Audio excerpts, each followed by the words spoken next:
Dito ako sa may dugtungan ng pader mo, naka-apat na span kami. Tingnan mo yung height mo na to, kasi tinaas ko dito ng galing dito sa elevation na to. Tinaas ko ng 3 patong. Ayan. Tapos ito bubuhusan na lang namin dagdag. Ito ano, paaprobahan ko sa'yo kung ito na yung gusto mo na height ng pader mo. Kung yan na o magpatong pa tayo ng kwan. Yung patungan pa natin. Ayan. Kung dito ka pwesto, ayan bakod na. Ayan. Pang-apat na span na yung ginagawa namin. Ito yung pangalawa. Nag-adjust na naman ng isang patong. Ayan. So, bubuhusan natin yung poste pag ano, makompleto natin lahat. Yan. Ito rin. Tumaas na naman ng isang patong. Kung pagdating doon sa isang poste na naman, taas na naman ng isa. Ito pa. Ito na kami. Dudugtong na naman kami dito. Yan.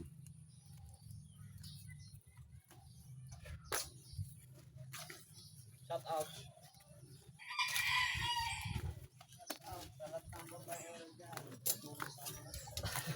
Grabe ka naman sa akin, pare. Trabahuhin pa natin. Ayan.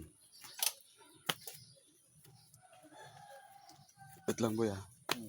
Ano ko lang to. Kata naman ng piniligas mo.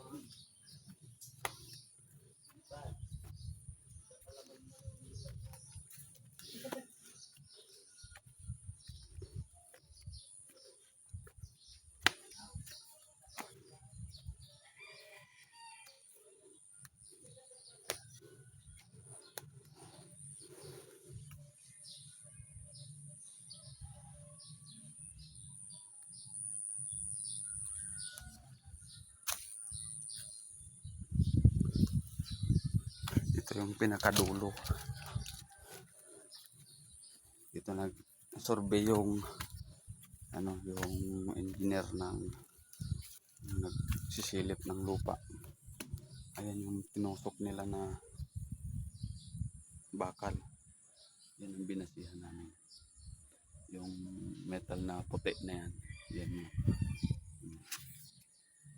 Ayan. So, dito tayo sa loob. Sa loob nakapwesto yung ano natin, pakod.